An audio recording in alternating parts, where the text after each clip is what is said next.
Can you loan me $10? Huh? $10? I couldn't grasp what he was saying, but I let David into the house anyway.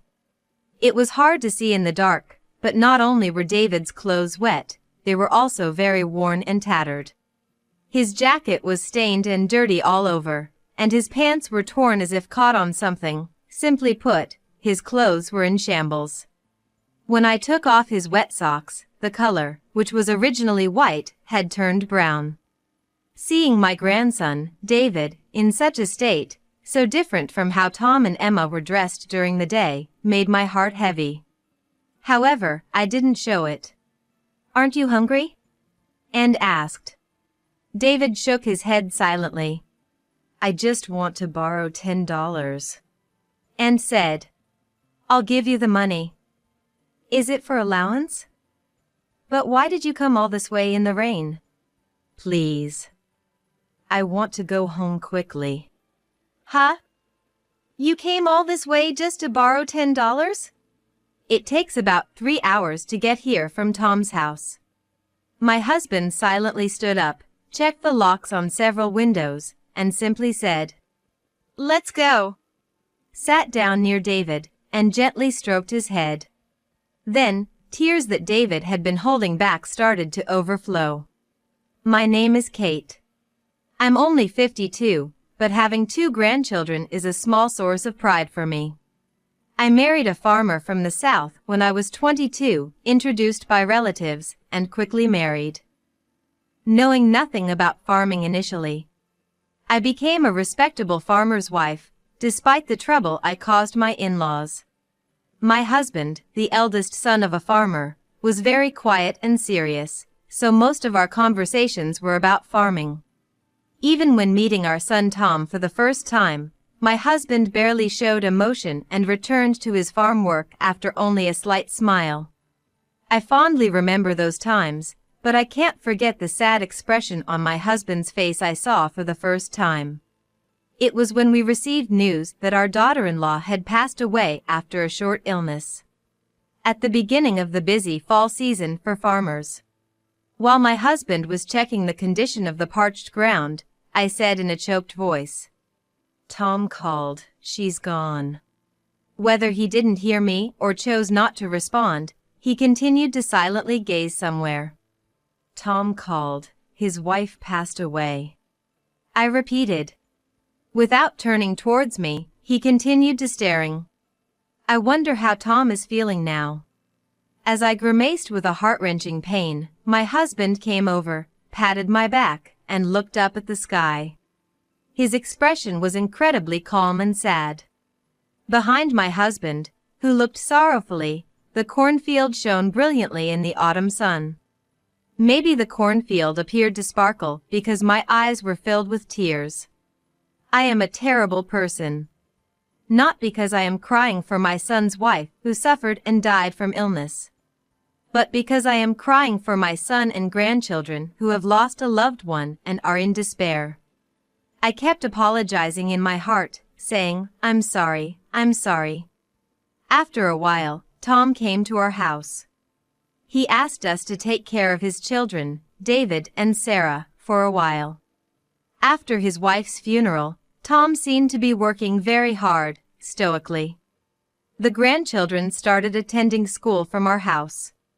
Once, I asked Tom why he didn't live with his children, and he replied, "It brings back memories," with a truly pained expression. "Memories? Of what?" "When I'm with David and Sarah. I remember the times we all lived together as a family. It's too painful." "So what? The kids are suffering without their mom, and if you, their dad, don't support them, who will?" I know. I understand, but..." Watching Tom struggle to speak, I couldn't bring myself to blame him further. I understood that we were making the grandchildren feel lonely, but I couldn't simply tell Tom to cheer up. Believing that time would solve everything, we did our best to love and care for the grandchildren. Years passed, and Tom brought a woman named Emma to our house. Emma was about 12 years younger than Tom, and unlike his late wife's large, round eyes, Emma had slender eyes. While the children were drawing in another room, Tom started to speak formally. "I'd like to introduce you. This is Emma." Emma finished with a simple greeting of "nice to meet you." Tom reported to us in a matter-of-fact tone that he intended to marry her. My husband didn't say anything, so I said, "Good luck." And smiling at Emma, she quietly nodded and smiled back. I thought to myself how nice it was that Emma seemed like a quiet, good person. But as the grandchildren showed Tom their drawings in the next room, hoping for his praise, I noticed Emma's expression darken slightly and a soft sigh escape her. A slight doubt crept into my heart, yet Tom seemed unbothered, happily looking at the children's drawings. It's true, suddenly becoming a mother to two, she probably doesn't know what kind of expression to wear yet. I reassured myself and celebrated Tom and Emma's marriage. With the marriage, the grandchildren moved back to Tom's house, and my husband and I returned to our usual peaceful days. When David entered middle school, my husband and I visited Tom's house. But there was a certain coldness from everyone, including Tom, when we handed over our congratulatory gift. David, perhaps because he was in his teenage years, was not very talkative and seemed more gloomy, possibly due to his bangs covering his eyes. "Congratulations on starting middle school, David. Have you decided on a club to join yet?" "Not yet." "I see. You've always been fast on your feet since you were little. Maybe track and field would be good for you." Is this attitude typical of boys his age? David seemed sleepy as he listened to me, his eyelids nearly drooping. I casually thought I had seen the clothes David was wearing a few years back.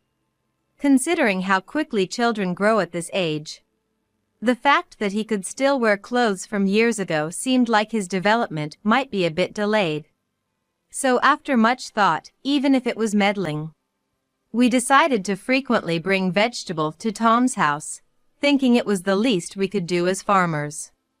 We also delivered seasonal fruits from our farm, but one day when Tom received the fruits from me, "We appreciate it, but could you not come by the house for a while?" he said.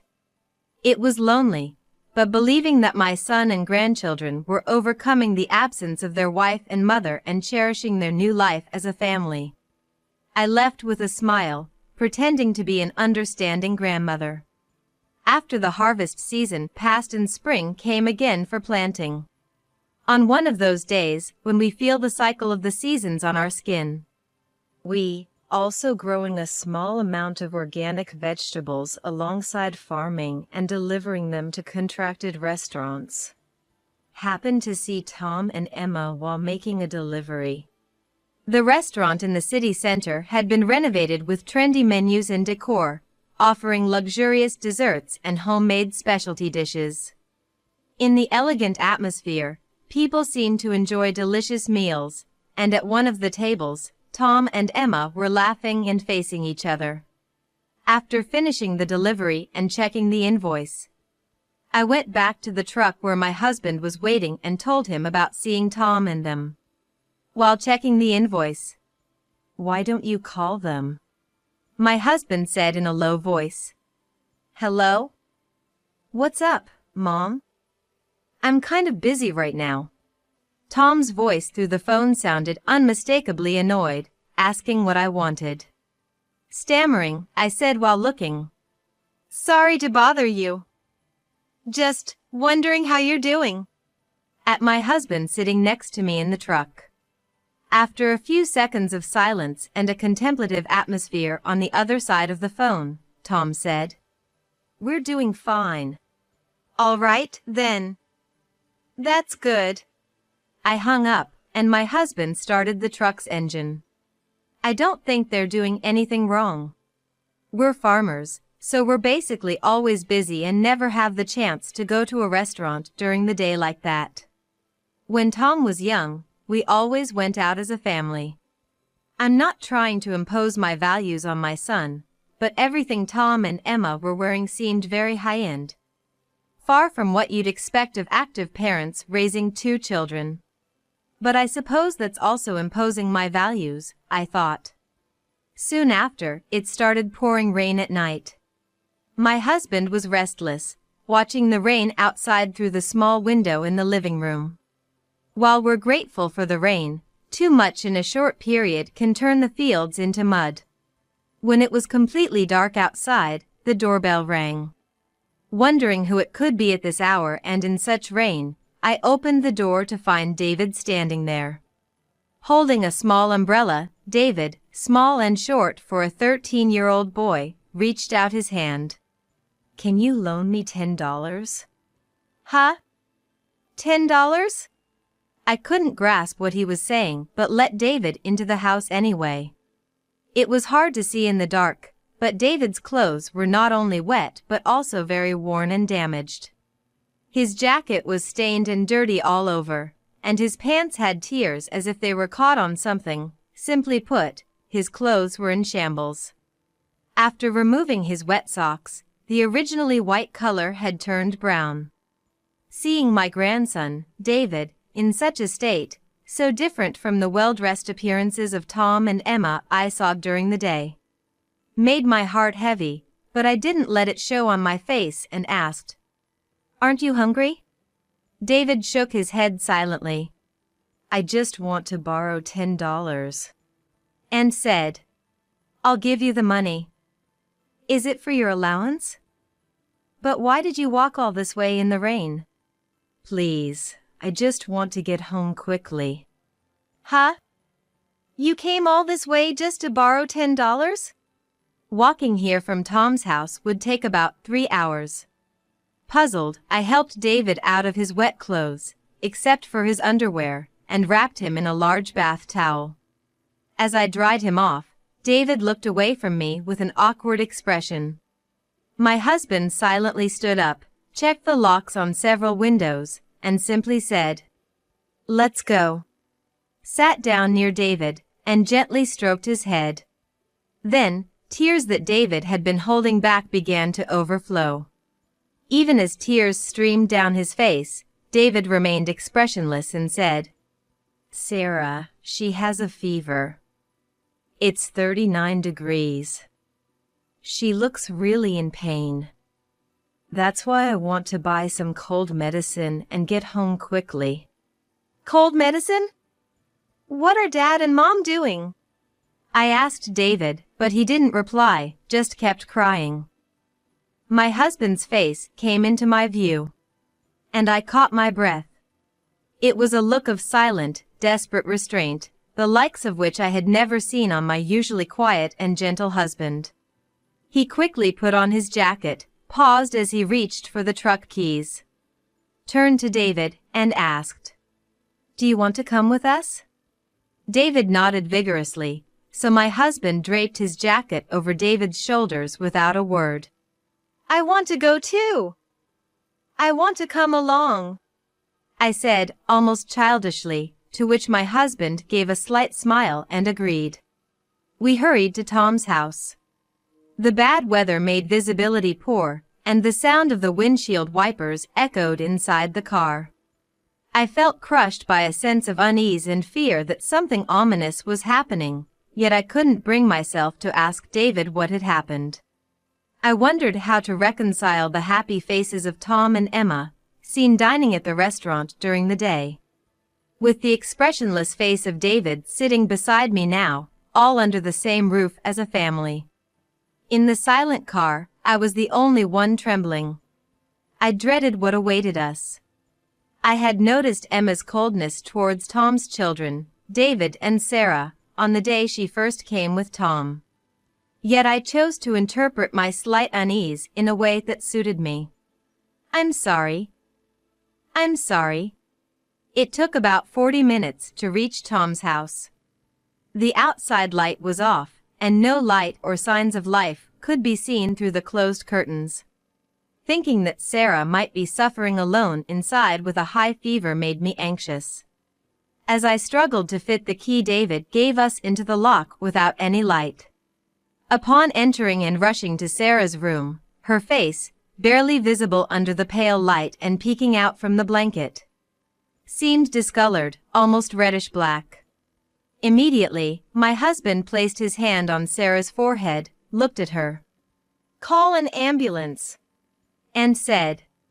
Actions from then on were swift. The ambulance arrived within minutes of our call, and we had already prepared Sarah to be moved. My husband, upon seeing the ambulance outside, carried a dazed Sarah out, handing her over to the paramedics efficiently. At the hospital, we learned from David that Sarah had been running a fever for about 5 days. Why did it get to this point? I began to ask David but swallowed the rest of my words. It wasn't fair to blame him. What could a middle school boy do about his sister's fever continuing for 5 days? Rather, he should be praised for seeking help from us alone. Imagining David walking desperately through the downpour and dark streets, I whispered, "I'm sorry," and hugged him. Sarah was suspected of having pneumonia and had to be hospitalized overnight. My husband borrowed my phone to call Tom himself. "Come now," simply stating. My husband then sat motionless in a chair, seemingly exhausted in the hospital's waiting room at midnight. David was quietly sleeping, wrapped in a borrowed blanket. After a while, Tom and Emma arrived at the hospital entrance by taxi, looking slightly drunk and weary as they walked towards us. "Mom, how's Sarah? Do you even understand what's happening with Sarah? Come on, calling an ambulance just because she has a fever? Isn't that a bit much?" Tom chuckled, seeking agreement from Emma next to him. Emma narrowed her eyes even more and made a troubled face while holding her elbow. "Hospitalized for a cold. Who do you think is going to pay for that? Emma, do you actually care about Sarah? I'm here because I'm concerned, aren't I? You two were out dining at a restaurant while your child had a fever." I raised my voice, to which Emma looked at me with a scoff. "Are parents not allowed to eat if their child has a fever? You took our daughter to the hospital without our consent and got her admitted. And now, because she might have pneumonia, you put her in a private room, and we have to pay the extra charge. That's fine, right? Just worry and leave everything else to us." Emma, contrary to her gentle appearance, glared at me with a rather domineering attitude. I was at a loss for words, feeling nauseous from the turmoil welling up inside me. Then, a large hand gently touched my back. My husband's hand. Feeling the warmth of his quiet, strong support, I took a deep breath. "Tom." "Huh? What's up?" Tom flinched for a moment. At the same time, Emma stepped in front of Tom to confront my husband. But he completely ignored her and only spoke to Tom, looking past her. "Are you happy? What kind of question is that out of the blue? Of course, I'm happy. Emma and I are getting along fine. Is that so? Do you think David and Sarah are happy?" Tom remained silent, just staring at my husband, when David, who had been sleeping in the waiting room chair, woke up and looked at us expressionlessly. Then Emma rushed to David, pulled him by the arm towards Tom, "Let's go home," and urged, "Whether it's pneumonia or just a fever, resting at home will cure it. Let's get Sarah home quickly. It's a waste to keep her hospitalized." "Yeah, well, that's true." "Are you both out of your minds? She needs to rest until the fever goes down." "That's what we were doing at home before you decided to drag her to the hospital. It's better for Sarah to rest at home than spend money on hospitalization." Before Emma could finish her argument, my husband pulled David away from her and hugged him, shaking his head slightly. "You two, it's no use anymore. We can't entrust these kids to you." "What are you talking about? David is our child. Mine and Tom's. Sarah's condition isn't just about pneumonia. The doctor said she's also suffering from severe malnutrition, and David, too, is far from normal. While holding David, my husband's words trailed off. "This is ridiculous," Emma said, dismissively pushing Tom's back, suggesting they take Sarah and leave. I felt an urge to reach out and save Tom, who looked troubled, yet unable to go against Emma's wishes. Tom doesn't want to lose what he's found in Emma after overcoming the grief of losing his beloved wife. So, he probably can't oppose Emma. What can I do for Tom, who's about to make a wrong turn? Maybe Tom is being deceived by a bad woman like Emma. But Tom, as a parent and a person, if he can't protect his young children, David and Sarah, even knowing all this, I can't forgive him anymore. Tom! Almost unconsciously, I slapped Tom's cheek. I had never raised my hand to him since he was a child, and never thought the day would come when I would do so to my son, now grown so large. I was shocked by my own actions. Tom looked at me, stunned, wondering why he was slapped. The doctor said, "Given the current state of David and Sarah, it's a clear case of child neglect. There was even a suggestion to consult the police about you too." Police? Wait a minute. But I asked them to wait. I didn't want to ruin your lives over a suspicion. I choked up, unable to finish my sentence. Surely, what followed would be words that could shatter Tom's family relations. But the thought that David and Sarah might continue to suffer if I remained silent compelled me to speak. "I intend to contact the police and take appropriate action." "What are you talking about?" Afterwards, Emma and I ended up yelling at each other in the hospital late at night, prompting the nurses, who appeared annoyed, to come and intervene between us. "Contact the police? Take appropriate action? Do you seriously think doing that will make David and Sarah happy?" Held back by the hospital staff, Emma shouted at me. I clenched my fists, trying to think of something to say back, but nothing came to mind. David remained expressionless, held by my husband. I don't know how to make this child happy. Can anyone prove that I even managed to make my own son, Tom, happy? Emma, do you actually intend to make David and Sarah happy? Think about happiness? Yes, happiness. No one knows whether they can make someone happy or not. But I think what's more important than wishing for their happiness is to think about it. We're adults. We should think about how David, who couldn't do anything by himself, who didn't call an ambulance despite his sister having a terrible fever, and just walked in the heavy rain to seek help, can grow up to be strong and wise. That's what I believe. That's just idealistic talk. It's not my child, after all. Emma muttered in a voice so low only I could hear, and noticing her lonely expression, I gasped. Emma and Tom, who demanded immediate discharge procedures, were met by a doctor who had preemptively contacted the police, leading to their being taken away by several officers. Emma protested. "I'll sue you for defamation." However, it turned out that there had been reports to child welfare services from neighbors suspecting abuse, and a meeting was set up a few days later with child welfare workers. I later learned that the fruits and vegetables we had been giving them were being sold online. And moreover, Tom and Emma had been demanding money from the deceased former wife's parents for David and Sarah's educational expenses, with a significant amount deposited in their account. But most of it was spent by Tom and Emma, leaving David and Sarah with hardly any proper meals. Is it someone else's place to dictate how much and what a child should eat?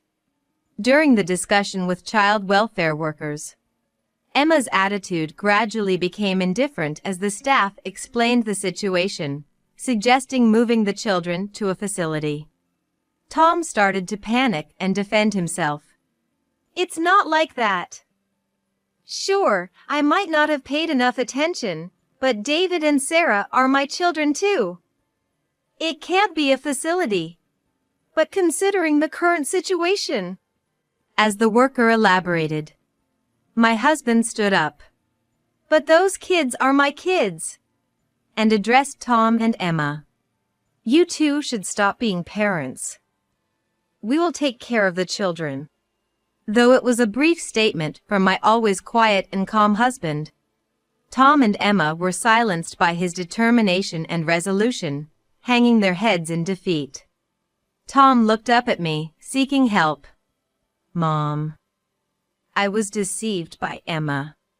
You might have been a terrible parent, but speaking more will only make you a worse man, Tom. Tom sighed softly without responding. Though Tom and Emma did not divorce, the rumor that they were investigated by the police for child neglect made their life uncomfortable. David and Sarah came to live with us. It turned out they were distant because Emma had lied to them, saying we disliked the grandchildren. But as the misunderstanding cleared, their smiles became more frequent. In the crisp autumn breeze under a clear sky, I took a deep breath, looking over the golden cornfields. The harsh summer had passed, and it was now the season of harvest. In the evening, countless dragonflies flew, their wings reflecting the sunset. In this magical scenery, I could see David and Sarah's figures from behind. It's time to go home. When I called out to them, they ran towards me with big smiles. Hey, what's for dinner tonight? Let's see. How about some grilled salmon? The first time I ate vegetable at Grandma's house, I thought it was incredibly delicious. I wonder why. Now, I feel it's even more delicious. I get it. It's seriously good. I can eat them in a second. Sarah laughed. That's an exaggeration. Impossible. As David made a humorous face. With each gentle breeze, the cornfields waved, and my husband's car came to pick us up from the other side of this scenic view. Let's go home. David and Sarah nodded with smiles.